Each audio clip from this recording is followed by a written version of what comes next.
Command Center. And this afternoon, the National Democratic Congress has officially opened nominations for the Tamale Central by-election parliamentary primary. Some prospective aspirants in the constituency have begun picking nomination forms to contest the September sit primary. Let's cross over right now to my colleague Christopher Mwaku, who's been monitoring the situation and the development there, because we understand 4 individuals in the space of an hour have picked up forms. Christopher, talk to us about the process and how it's been going thus far. So, Marlon, I must say that the process has been smooth. As we speak, 4 aspirants have already picked their nomination forms to contest in the parliamentary primaries in the Tamale Central constituency. In fact, they consist of 3 males and a female.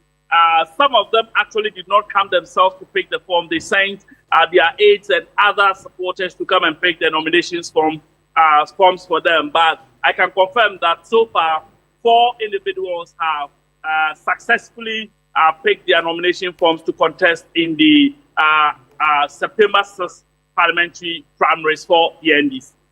And do we know who they are? These four who've picked up the forms, do we know who they are?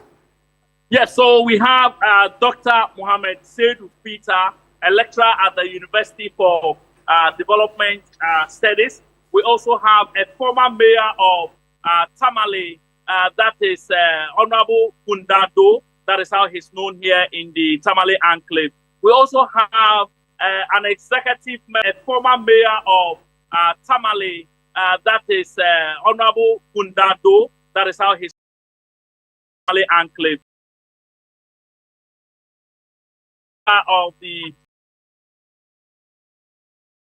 former secretary of the NDC in the northern region, lawyer Ralph, has also successfully picked his nomination, and the female is one, Honorable Monica, who also sent someone to come and pick the nomination forms on her behalf. So that is the 4 so far who have successfully picked their nominations. We understand that more are yet to come because the list that have shown interest, more of them are yet to come and pick their nomination forms. Just quickly, Christopher, we understand that 4 picked, but there are some who are raising concerns. What are these concerns that they've been speaking to you about?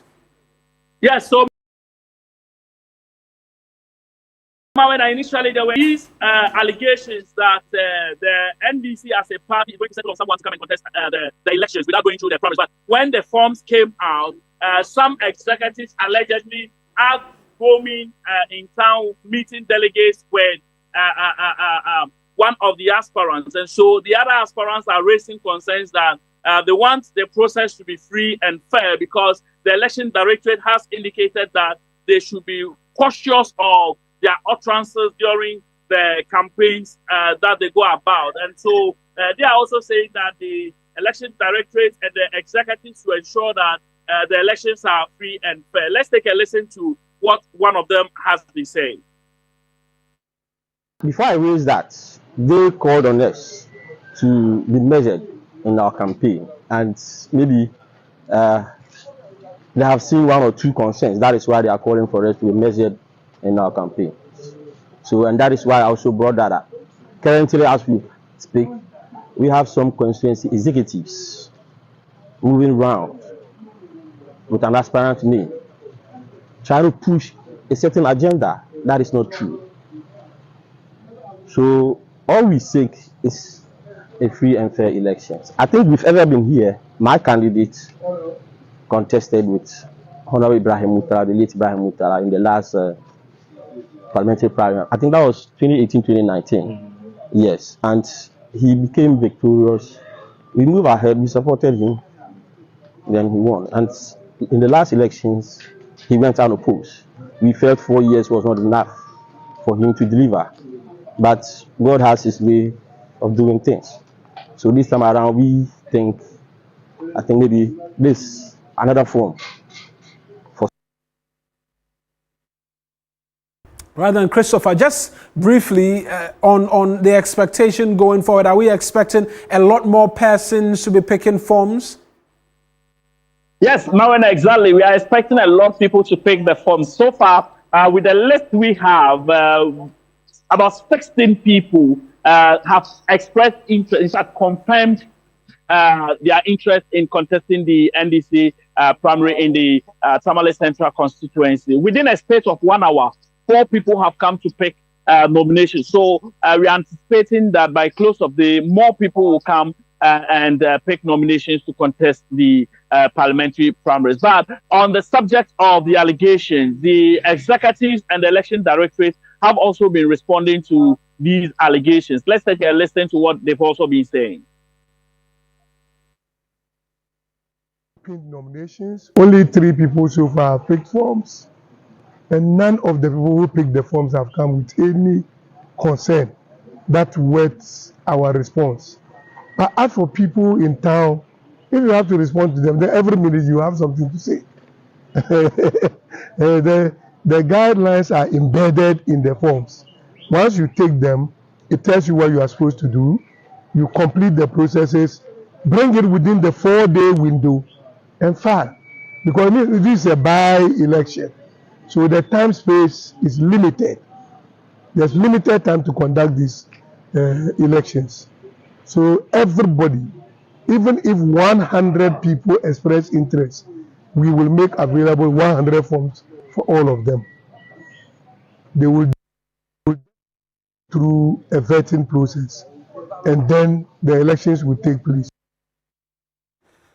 And Christopher, thank you very much for speaking to us. We'll just stay on politics a while longer because we know that political research firm Global Info Analytics says the NPP flag bearership race or the former vice president could win the next primary with some 52% and his closest rival Kennedy Japan just garnering some 17% of expected votes. They are also, amongst many other things, based on polling, predicting that the current General Secretary, Justin Frimpong Kodia, will retain his role as the General Secretary of the NPP, while John Boadu is urging Chairman Wontumi in that race for the chairmanship position of the party. And we just want to show you quickly, by way of what it is that we know, some of the details that have been captured on our dashboard for you quickly. Then we connect with Musa Dankwa, who's the Executive Director of Global Info Analytics. And so here's what the General Secretary race looks like. We see Justin Frimpong Kodia here leading by a country mile. His closest contender will be Henry Kokofu, who is still quite far off.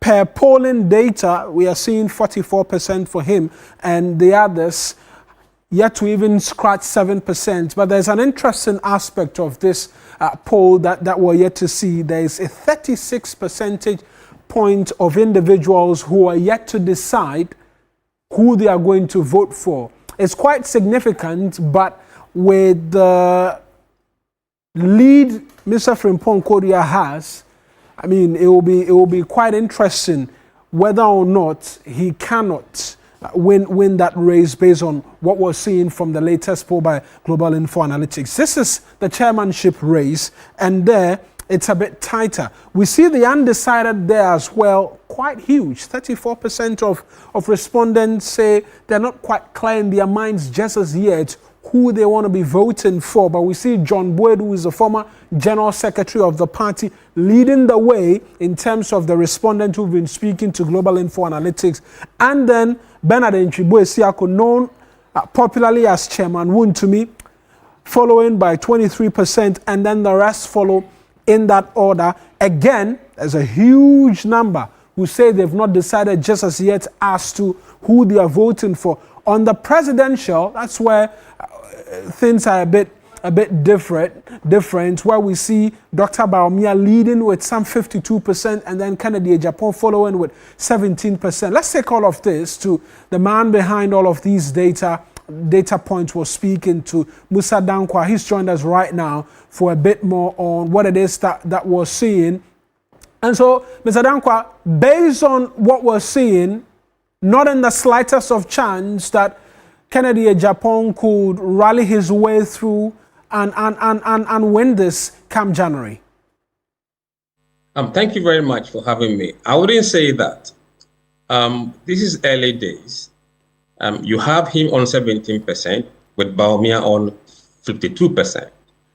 But about 9% of people say they won't tell us who they will vote for, even though they know who they are voting for.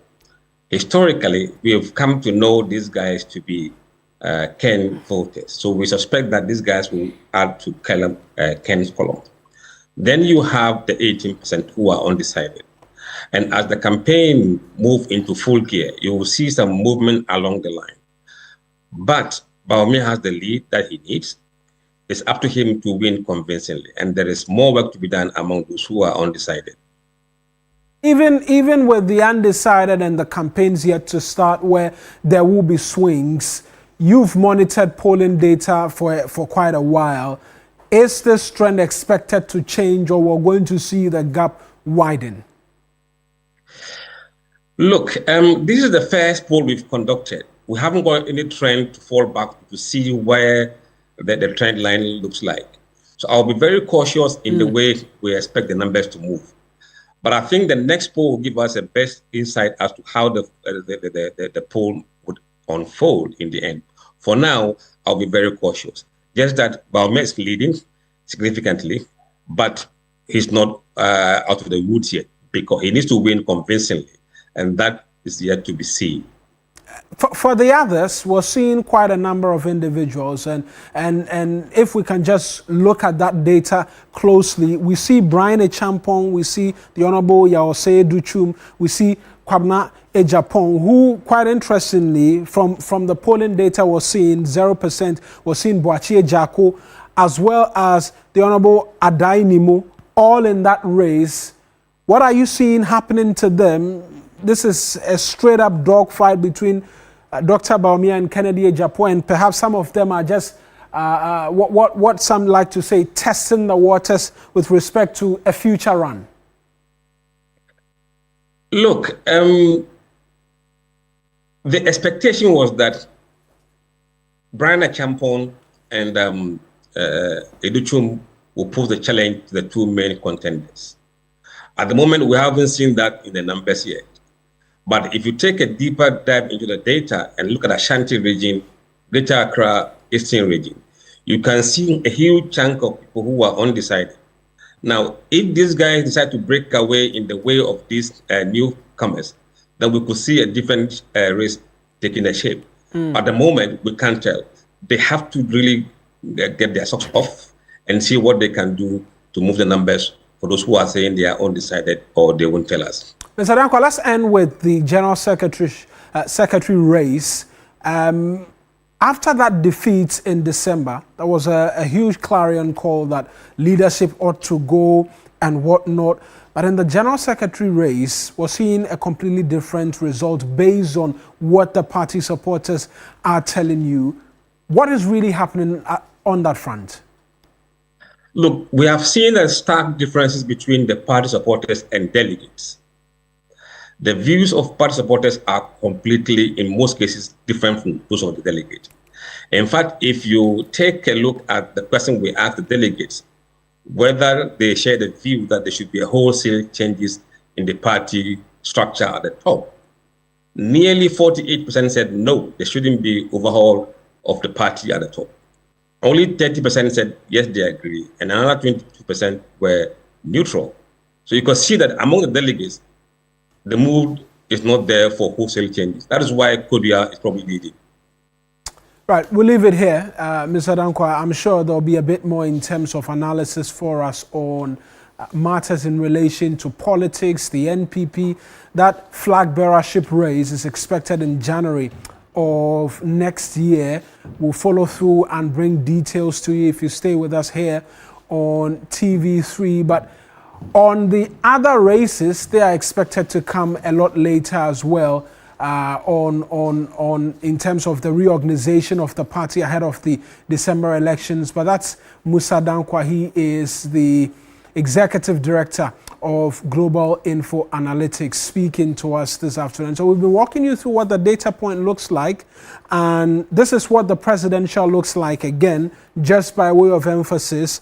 We're seeing Dr. Bawumia leading the way with 52%, Kennedy Ejapon with 17%, Dr. Brian Echampong 3%, the Honorable Yaosei Duchum 1%, then the remainder 0%, 0%, 0%, and there is undecided stuck at 18%, and then those who say they will not disclose now as well, being 9% on that front. And so that's what we're seeing in terms of the data points by Global Info Analytics, but we can't bring you some more stories right now.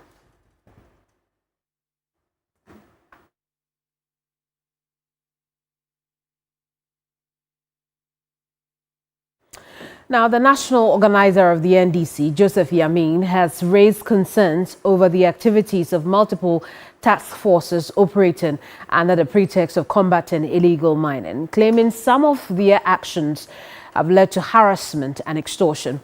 Addressing residents at Bontiso in the Amansie West district of the Ashanti region, Yamin said the situation had worsened in recent months.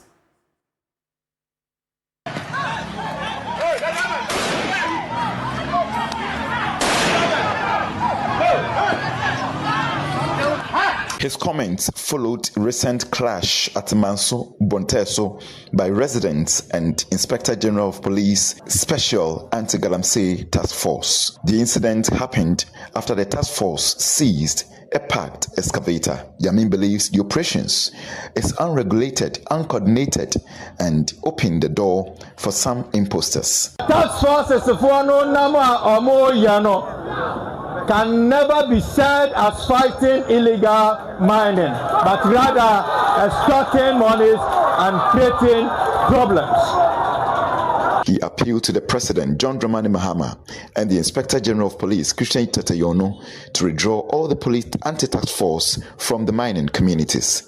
Meanwhile, the Ashanti chapter of the Ghana National Association of Small-Scale Miners, Frank Osei, said the association supports the government effort to clamp down on illegal mining, particularly within protected areas such as forest reserves and river bodies.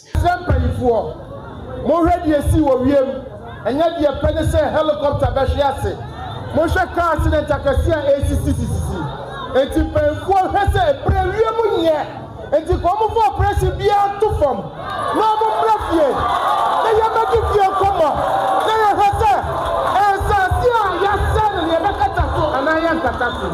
the current approach has become chaotic.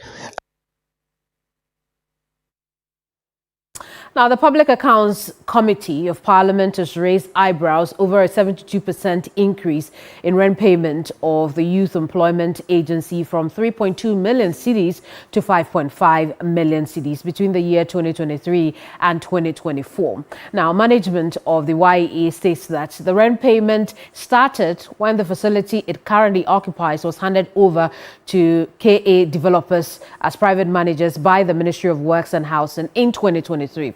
Now, appearing before the Public Accounts Committee of Parliament, the leadership questioned management of the YEA over a silence on the surge in rent payment. Here are excerpts of proceedings.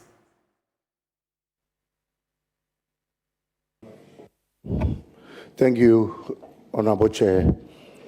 The YEA has occupied our current facility since 2010. And initially, per my understanding, it was a government facility fully owned and managed by the Ministry of Works and Housing. And so the YEA in past times had not paid any amount in the form of rent to the Ministry of Works and Housing. Somewhere in 2023, the facility was handed over to the facility, a private manager, that's K&A management, facility management group.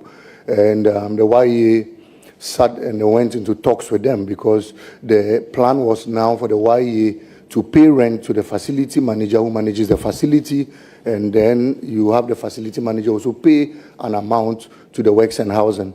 Honorable Chair, let it be noted that in past it wasn't free. but because it was government to government, I mean, most often you find government agencies defaulting and paying their rents to other government agencies. So in the wisdom of the Ministry of Works and Housing, they thought that handing it over to a private manager will ensure that government agencies pay, because once you don't pay, then it means you are packing out of their facility. And so in 2023, the rent was paid.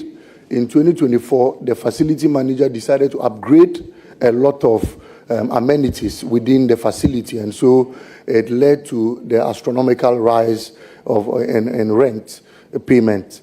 But in 2024, after 2024, after the audit review, we agreed with the recommendations made that the YE should take steps in finding a permanent facility so we avoid the payment of rent. And so my minister and I had engaged, like he said, with the chief of staff to try and get us accommodation, a permanent place where we'll do away with rent payment. And I think that is in our interest, because if we have to spend about 4 million cedis paying rent, when we could have used that amount of money to 5 point something, when we could have used that amount of money in creating jobs for the young people out there, it goes a long way to support our cause. And so we are in talks to ensuring that we get a permanent place and we finally do away with rent payment. And so hopefully, Honorable Chair, by next year, I'm sure that plans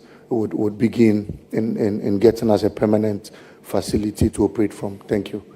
Honorable CEO, you came with some officials from your outfit. Who was there when this thing was done? Thank you, Honorable Chair. My Director of Finance was there. So let him speak to it. Thank you very much. Yes. Since you were in there, let them speak to it. Thank you, Honorable Chair. I think my internal auditor was part of the team who engaged with the facility manager. Unfortunately, he's here, so I would want him to give insight into that. Okay, Mr. Chair. Is the building for government? Yes, the building is for Works and Housing. Yes, so in 2022, we were summoned to the ministry, and then we were asked to contact K&A, who is a private company, to manage the facility, because the facility is in somehow a bad shape. So after the discussion in 2023, then they brought a bill. So the bill is that if we are not able to pay, then we have to pack out and look for our own facility.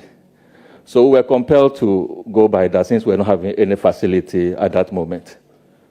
So, Mr. Chair, that is why we are still there, and we are paying the rent. Internal auditor.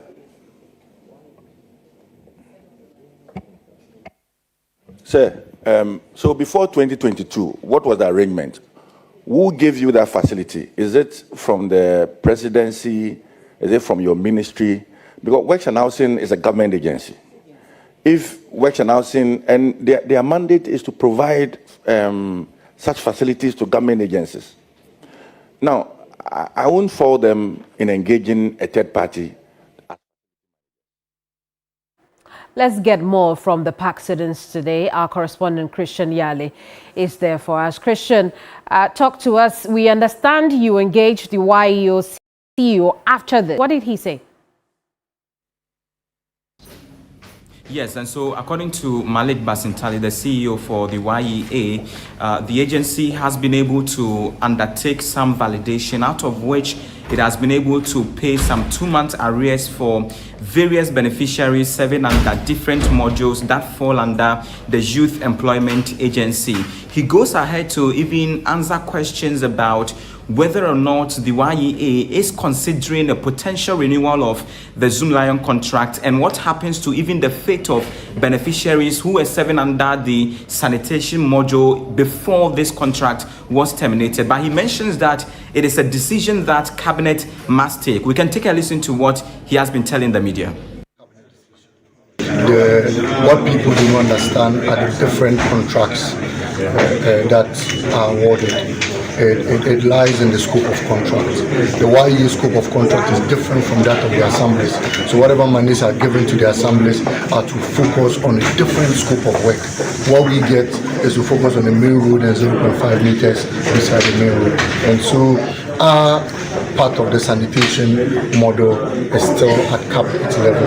And at the last release of the presidency, you realize that His Excellency the President, in his good wisdom, stated that he had put together a team to set the new modalities and ensure that the tenders are done at the district and regional levels for transparency.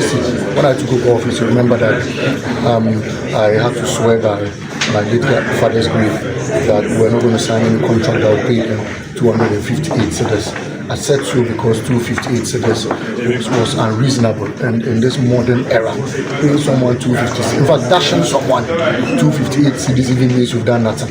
Not to talk of paying someone 258 cedis as salary. If you dash someone 258 cedis today, you only say thank you because it's free money, but not because you'll be able to do a lot for him. And I said I was not going to pay them, and I still stand by that. And so, in any future contract we're going to go into, I would not pay any beneficiary less than the minimum wage. Malik Bazantale is CEO of the Youth Employment Agency. Chris, we'll leave it here. Thank you so much for bringing us the latest from the PAC sit-ins today. Now, away from that, in the next few days, the Minister for Communications, Sam George, will meet the leadership of Postal and Courier Services Regulatory Body to discuss awareness creation of the need for courier riders to be licensed. The minister yesterday pulled the brakes on attempts to impound the working tools of delivery riders for failing to regularize their operations. Sam Nate George, in a Twitter post, said, I have directed this afternoon an immediate halt to the ongoing enforcement action by the Postal and Courier Services Regulatory Commission. The action, in conjunction with the Ghana Police Service, is a necessary activity to bring some sanity and order to the use of motorbikes for delivery purposes as stipulated by the law. He goes on to say in that post on X that I believe the Commission needs to do more stakeholder engagements and public sensitization before enforcement. We must enforce the law with a humane face to it.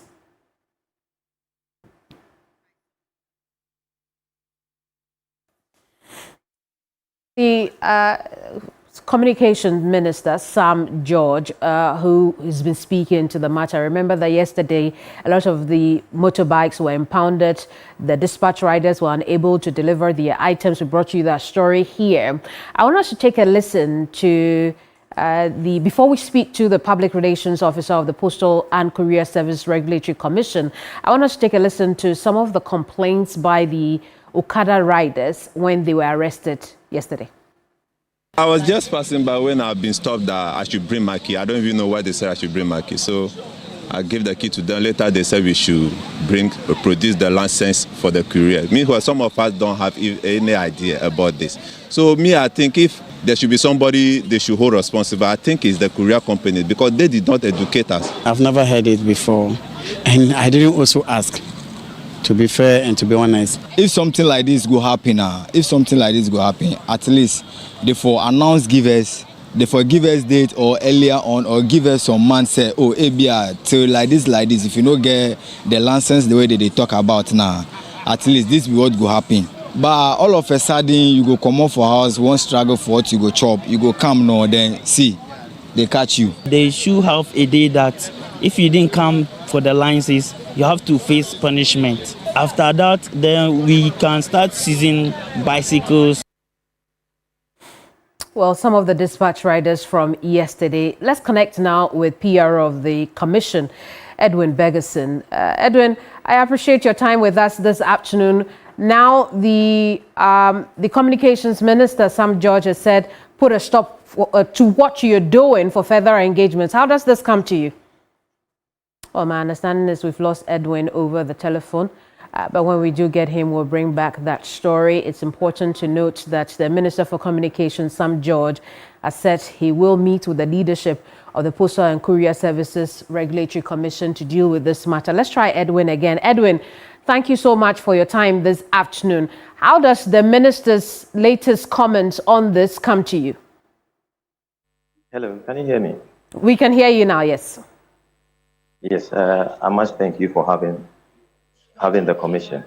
The minister's statement, like you rightly said, and listening to what some of the courier service providers stated, the commission accepts the fact that whilst we've had a lot on our plate in enforcing compliance, we believe strongly and agree with what the minister said that a lot more has to be done in terms of educating the public in general, and then particularly the service providers to ensure that the standards in the industry are actually brought to a very high level, and then people who are in there know exactly what's expected of them, and then they comply. But why did the commission not think this through before implementing? You're embarking on something positive for the nation, but it would appear that the thought process did not get to this point. I would not entirely agree with that because some exercise has been done in terms of educating the general public. You recall in the honorable minister's last press brief, he made reference to this very exercise, and he actually indicated that the commission was going to work in collaboration with the Ghana Police Service to ensure that those who do not have license are brought to the law. And he actually even stated in that press brief that he was encouraging all those who do not have license to go ahead and do the needful, because the police will intercept their activities and clamp down their services. I'm sure that the reaction of those whom we were not after, I must state this, those whom we were not after Okada boys. No, we were after delivery service providers. There are some Okada people who offer delivery service. So if they find themselves in that class, that is how come they weren't accepted. Many were let go when they established the fact that they were Okada riders. I see. So if this was thought through, you had stakeholder engagement, what are you going to be doing now? So the Honorable Minister has asked that we halt the exercise for now. We have complied with that directive, and we'll be engaging with the Honorable Minister, and other stakeholders will also be brought into that meeting. And we're actually going to find a better way, like he said in the statement, to bring this out. But the Commission would like to add, and that this notwithstanding, what the Honorable Minister has said notwithstanding, the law still mandates everybody, anyone at all who offers delivery service in the country, be that person an entity registered at law or an individual who has a vehicle and is using that to do delivery service, the law mandates that person or requires that person to get a license from the Postal and Courier Services Regulatory Commission, so as to bring whatever they are doing to the fore and bring it under regulation. I see. And, you know, for a lot of the people you arrested yesterday, you have rightly said that some of them turned out to be Okada riders. Now, how will your license differentiate regular Okada drivers from dispatch riders? It's the same motorbike.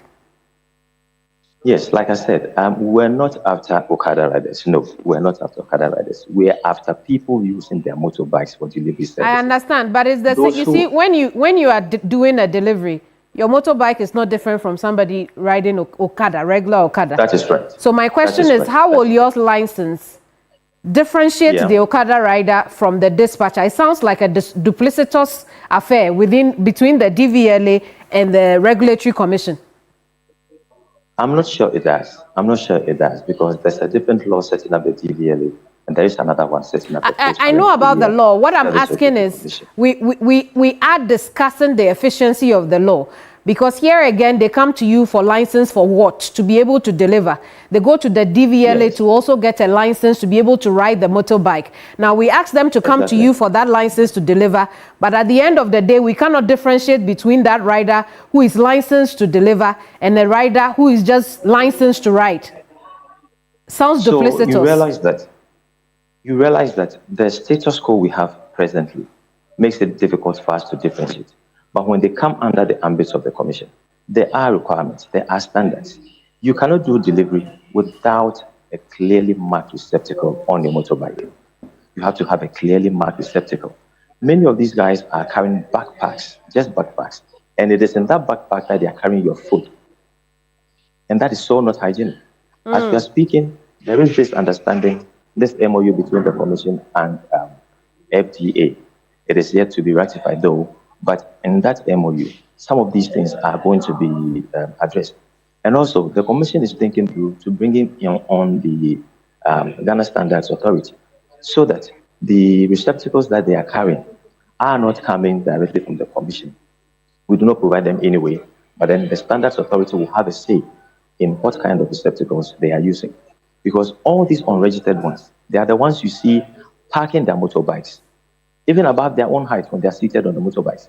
And like I said, some are carrying food in backpacks, some are carrying food in non-recommended receptacles. And you and I know that if food is not carried under the proper, how do you call it, cold chain, it might get infested and it might create health problems. Also, many of these people are hiding contraband goods like illicit drugs. Some we have intercepted at the ports and on the highways, transporting things that they ought not to transport. Right. And the Postal and Courier Services Authority Commission has clearly stated items that cannot be transferred via courier or delivery service. If these guys are not under regulations, how do they know? So it is very, very important that all of us as Ghanaians support what the Commission has set out to do so as to bring these people under regulations. We are not out there to victimize anyone. And indeed, Edwin, we support the implementation of the law. Again, I'll go back to the point that we are tackling the efficiency of the law because all the things you have said are good, but the license does not deal directly with them. Now, you can license a company and then the company would make sure that its bikes do what you're saying. And a lot of these courier companies come to you for those licenses. But individual bike riders who register on apps are also supposed to come to you, and how will getting the license implement some of these things that you have said about food safety, about general safety of the courier service? You see, if the person isn't with you, it is difficult for you to regulate that person. It's very, very difficult to regulate that person because the person doesn't owe any allegiance to you. But after you have got the person under regulation, you take the person through what the tenets of the law is. Not only the law, there are regulations as well. These regulations spell out how to do what. So when they are brought under regulations and they are educated in these ways, they know what to do and what not to do. And also the commission doesn't sit at the office just like that. We go out on monitoring exercises. It is out of these exercises that we learn how these people are carrying out their work. We learn how people are not happy with what they are doing. And then we come back. There are stakeholder engagements that we have. We address these issues and then we iron out whatever differences there are. Then as a sector, we know that this is the way we go. As we speak, we've had so many engagements with the Narcotics Control Commission. They've addressed how they will help our people to identify what is possibly, what is likely to be a narcotic item, so that they help the Narcotics Control Authority to come. Edwin, we'll leave it here for now. That's all time will allow. Thank you so much. Edwin Begerson is PR for the Courier and Postal Services Regulatory Commission. We'll keep an eye on this story as it develops and bring you more. In the meantime, we'll take our very first break here on News Central. We'll come back with more stories. You don't go away.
You're welcome back to News Central. Now, the Adabraka District Court has resumed the trial of the lead suspect in the murder of immigration officer Stephen King Amwa. Bright Awe was remanded into police custody on August 8 for 2 weeks.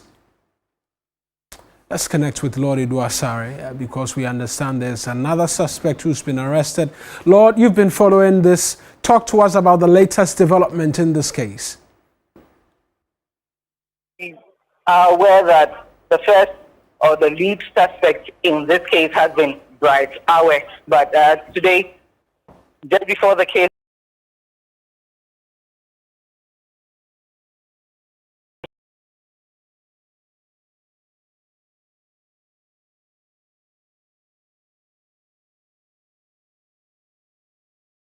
goes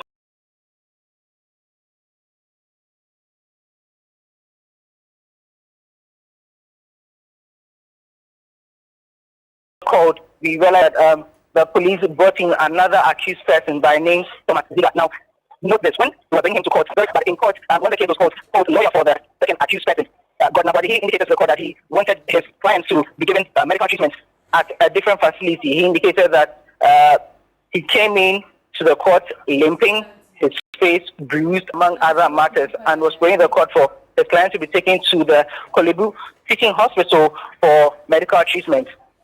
Now, the police prosecutor indicated that he actually opposed this prayer, indicating that the lawyer for the second accused did not indicate the reason for which he was making that prayer. He indicated that they had taken the accused person twice to the hospital, but again, the lawyer was insistent, indicating that he did not want a situation where his client's evidence which will help his case will be hidden by officials from the police hospital, which, Marina, we know that every time that an accused person is sick or somewhat, they taken to the police hospital. Now, the lawyer indicated that he didn't want this to be done because he was afraid or he feared that certain critical evidence will be hidden from the case. Now, the judge hearing the matter, Irama Damwadakwa, indicated that there was no documentary evidence or records in court to indicate that, one, the accused persons were ill, and two, that they had been taken to the hospital, and that he indicated that the cases they are talking about or the case that the lawyer is making, if it is important to him or to their case, he should make a formal application since there was no record on the case. So in that regard, she adjourned the case and remanded the accused persons to 2 weeks for them to reappear in court on September 4, Marina. Lord, thank you very much for those details. That's my colleague Lord Eduasare, and you can see it was emotionally charged. Some of the family members trying to physically visit their anger on some of the accused persons, and as well the media sticking cameras in the faces of said persons. But we'll move away from that, and the police Galamsey task force has conducted operations in the Manso Edubia district of the Ashanti region. Now, the operation, according to the team, was intelligence-led with rapid deployment in response to actionable intelligence received. Now, during the operation, 4 excavators actively being used for illegal mining were intercepted. One of the excavators was found stuck in the mud and could not be moved. The remaining 3 excavators were successfully loaded onto low-bed trucks and transported to the base at Mansour Dubia for further investigation and necessary action.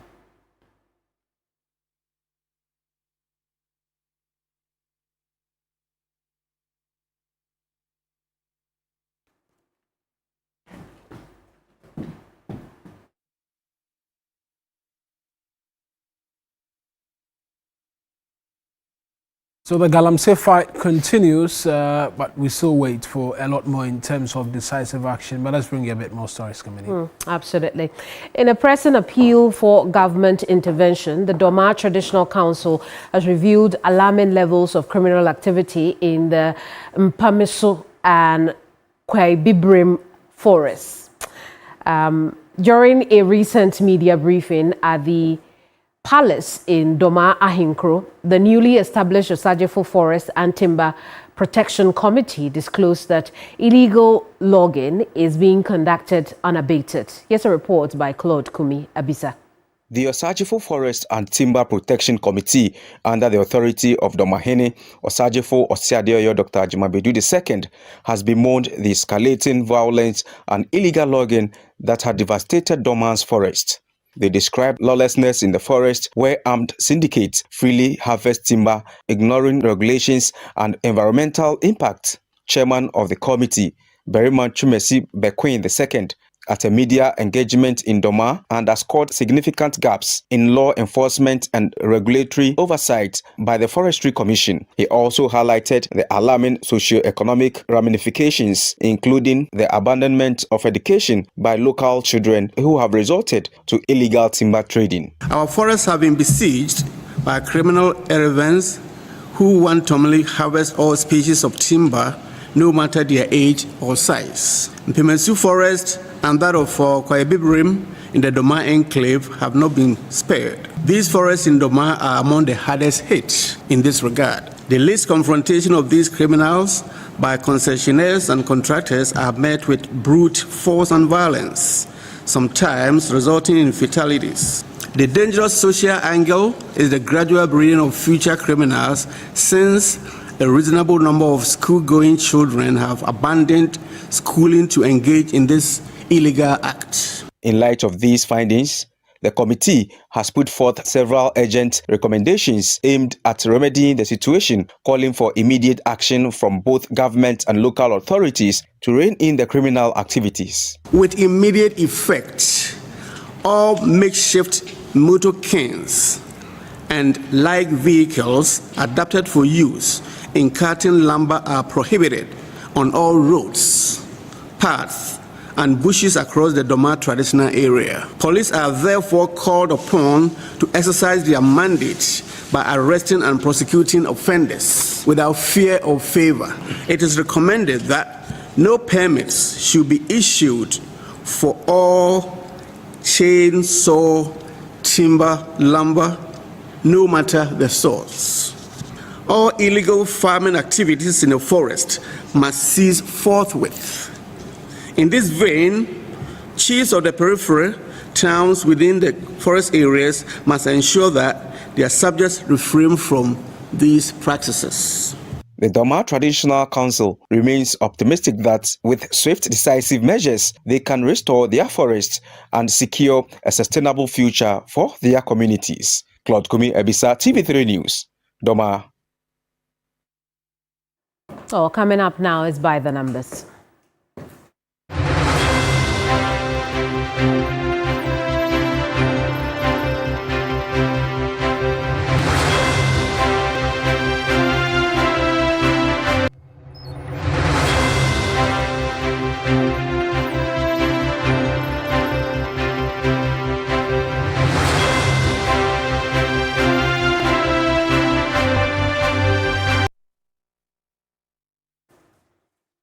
Here's a quick question for you. How does a national service personnel in Accra living on 715 cedis a month manage to pay a 2-year rent advance? And how does someone earning about 1,000 cedis a month afford a 500 cedi monthly rent? Now, these are the real questions tenants face, especially in the capital city, every day. On By the Numbers today, we look at the rising cost of rent as Ghana's housing deficit reaches 1.8 million units.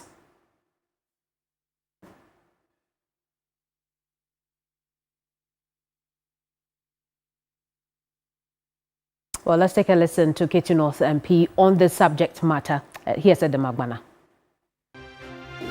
Mr. Speaker, it is not surprising that when I conducted a survey on a social media platform called X, formerly Twitter, the rent regime was identified by most Ghanaians as their #1 challenge in the country. In major cities, particularly Accra, Kumasi, Ho, Tema, and Takrady, rent prices are skyrocketing beyond the reach of the ordinary Ghanaian.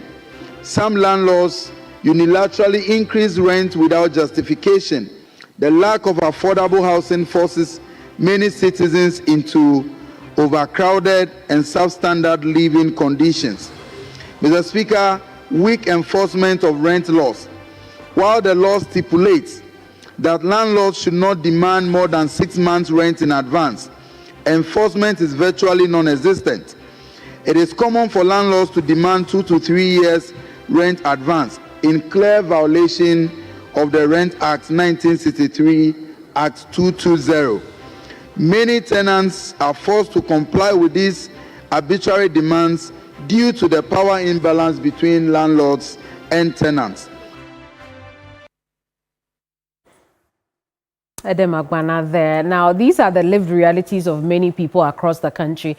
And again, I'll emphasize, especially here in the capital city, Accra. Moena, what are the numbers telling us? We can understand how dire the situation is, but are the numbers, matching how we feel about rent? I think for a lot of people, these are things they can immediately relate to, because we mention more often than not what housing deficit is, and from the 2021 population and housing census, that's the last time we had a wholesale look at what our situation is, particularly on the rent front, and it stood at 1.8 million. That's the deficit we're having. In terms of the households in general, we're looking at 8.36 million, but out of that number, we're seeing some 2.9 million who are actively engaged in the business of renting and seeking places for themselves. And there's a direct correlation between the urban cities and Accra and how rent is so expensive amongst many other things. But today's analysis is seeking to, amongst many other things, paint a picture for a lot of the young persons and persons who are beginning to start out life. More often than not, we hear people say, why should I leave my father's house and go and rent, because it's not easy out there. And that's one of the reasons why we're doing this analysis today. And so averagely, from what it is that we've been looking at, there's a Deloitte report as well, and then also personal experiences that have been shared is what we've pretty much summed up to try and work the numbers in terms of what rent increases look like. And we're looking at an average rent increase of 129%. On the median rates, you could get, if you're lucky, around 33% and the likes from different places, but that's what it looks like. Now, if we want to compare what the prices are for rooms and the likes, even when I saw these numbers, exactly, your reaction is the same as mine, but I don't know which part of Accra that is. but these are numbers that we're speaking to based on what it is that we've been looking at, where 1 bedroom is ranging between 300 to 650. That is definitely not in a place like East Legon. Exactly. And so the location in which you're in will also largely determine how much you're paying. But like I said, we're looking at data from 2021. And a lot has changed between then and now, because there's not been active numbers put in. But a lot of people, I'm sure, who are watching will be questioning this 1 bedroom because that's your normal chamber and hall self-contained. And that's if you get it self-contained even. The price is a lot higher as compared to just regular chamber and hall. But on average, in the capital Accra, you find that the numbers are up there as compared to other regions, say like Ashanti region, and I have direct examples to share because I have a brother who's in the Ashanti region, and if you compare the rent prices there and here, you realize that it's a world apart. But in the Ashanti region, you're finding the 1 bedroom apartment to be hovering around 250 to 500 cities, and if you visit the websites where you find apartments to rent and all of that, this is a fair reflection of what plays out in the Ashanti region, and perhaps some will argue part of the northern region as well, and we see for 2 bedrooms as well. But in terms of the burden, which was what we're talking about the young persons and starting life, a lot of people, recently on Twitter, there was a conversation about salaries even, and whether or not salaries are good enough for a lot of these young persons. Say you're taking 1,500 a month and you're expected to pay rent for up to 2 years or perhaps 12 months. your salary and you're getting a chamber and hot self-contained for around that same price, how are you going to be affording that? And if it's 3,000 for a 2-bedroom, how are you affording all of that? Yeah. These are some of the things that we've been taking into consideration, and we're asking the question that say a graduate earning 1,000 cedis but has been asked to pay 24,000 cedis.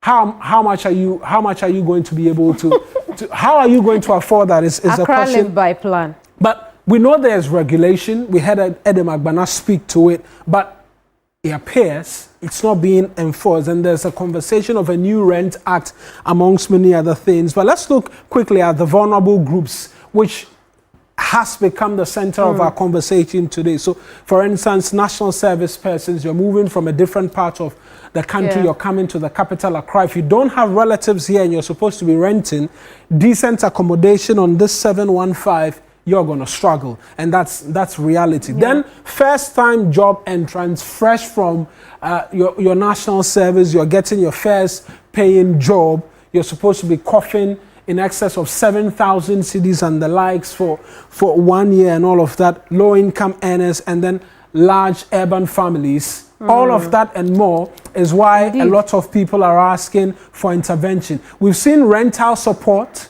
from the previous administration, which was championed by Dr. Baumia, seeking to assist persons be able to rent.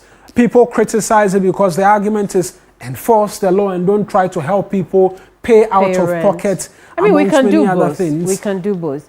And Mawena, you talked about more when it comes to the vulnerable groups. I think a lot of the time, what we don't realize is how much the purchasing power of the working class is being eroded by some of these things. Because you're told, listen, your rent should not go above 1/3 of your salary, but it's not possible. It doesn't happen here. It is not reality for a lot of working class people who are spending almost half, maybe even more of their monthly salaries. No, people are using their entire monthly salaries to pay on rent, right? So we need to put in the fact that the working class is suffering a lot when it comes to rent. Absolutely. And then also, Mawena, we have to point out that data collection is the reason we have not been able to deal with this problem. A fair point actually, because we're looking at 2021 data amongst many other things. But anyways, that's it time for us to go. Yeah, I don't know if we wrap up by No, we're done. That's it from us here. We're done. This week here on News Central, I am Mawena. And I am Kemeni Amano. Bye-bye.